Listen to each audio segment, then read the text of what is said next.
Just last week, the Online Digital Safety Act in the UK took place, requiring users to present a digital ID and prove that they are them to access websites. More and more countries are following suit, with Australia and the rest of the EU implementing new rules and regulations that enforce you to show your governmental ID to use the internet. Why are they doing that?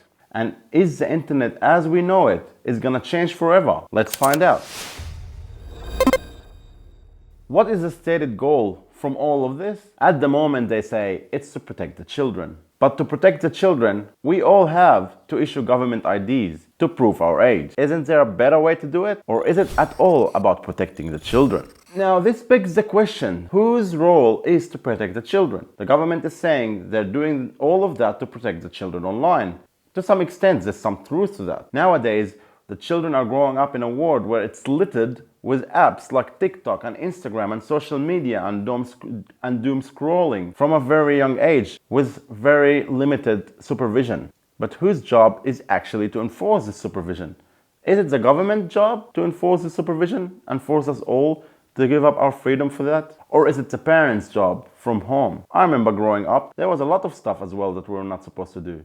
And my parents made sure to give me the right education. What do you think? The government should interfere with raising our children or the parents? And what would stop the government then if we allow them to start raising our children and interfere with them? They already do that at school with the school system.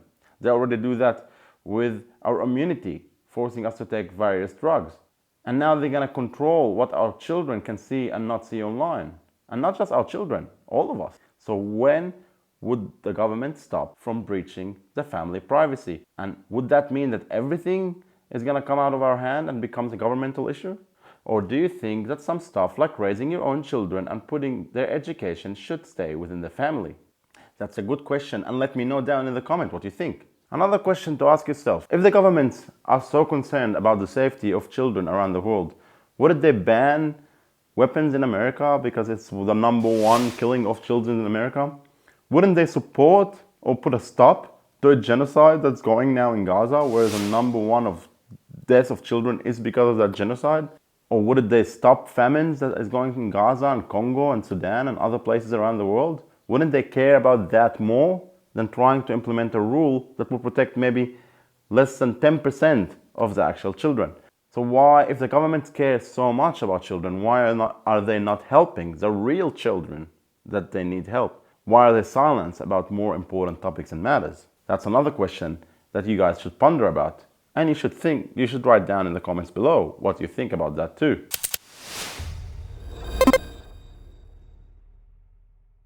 Now people are revolting against that and started to use VPNs, but now the government wants to ban VPNs. Why is the government so obsessed in the UK to ban VPNs? So by everyone using VPN as well, that's put us in a dangerous precedent. Because VPN companies also log our data and they are obliged to share your data with the government if they are enforced to by the government order. And that's a problem, because even though you are thinking you're navigating anonymously using a VPN, you are not really. If you start looking at who owns the biggest VPN companies online and the most famous ones, you will be in shock. Most of them are linked to the Israeli apartheid. So are you willing to give all your information freely to that regime? It's happening in the UK.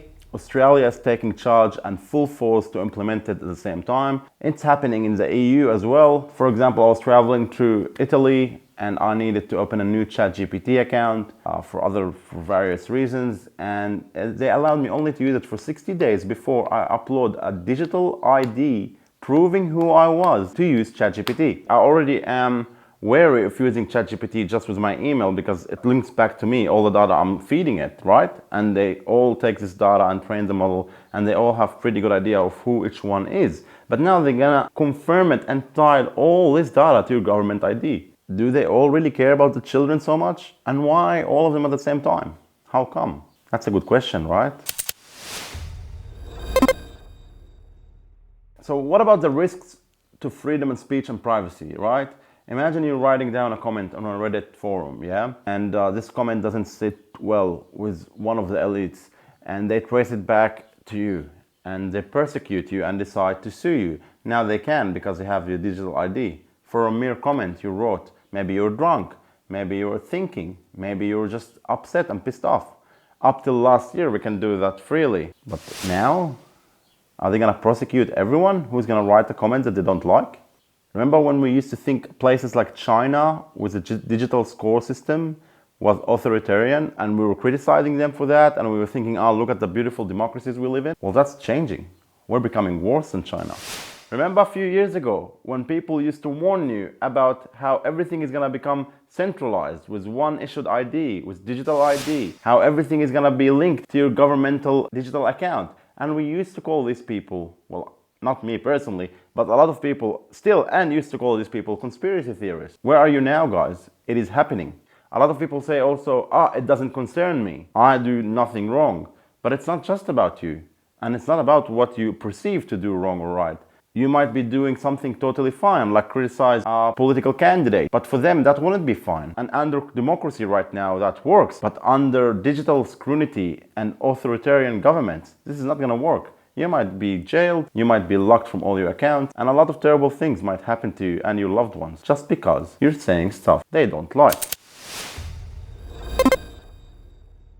All these websites that always leak and hackers that leak all this information about you just by hacking a website and releasing your emails, your credit card. What about all the data?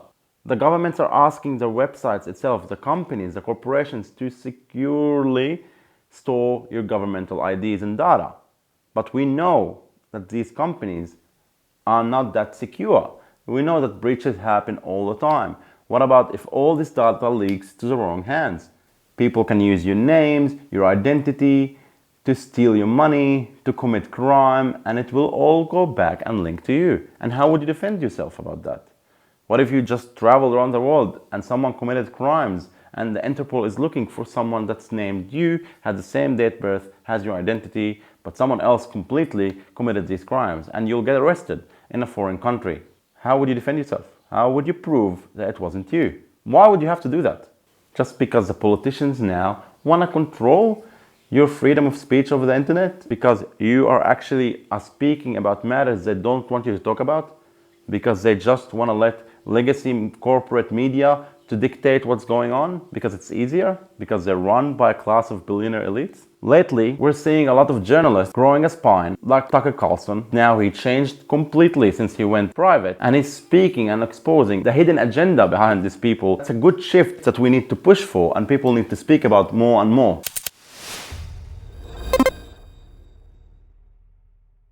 So at the end of the day, are we really heading towards a regime like China, or we want to keep living in our democracies? Are we going to allow our politicians to change the way we live, our freedom of speech? Here are some questions to ponder about, and I would love if you share your thoughts in the comments down below. Who should look after our children? Should it be the government or should it be the parent? Does a digital ID improve your safety or threaten your privacy? Are democracies risking authoritarian control with these digital ID systems? And why these people that called out against these digital IDs even a decade ago were labeled as conspiracy theorists from these individuals that are in power? I want to hear what you think. Drop a comment down below, because the future of our internet and our privacy is being threatened and being decided now. This conversation needs to happen before it's too late. And that's it for today's video and discussion. Thank you for watching. If you like this video and want more, don't forget to subscribe to my channel. Obviously, I ask you a million times, drop a comment down, let me know what your thoughts. Let's create a positive debate about the issue. Let's raise awareness. And this is Rami out. I'll see you in the next video.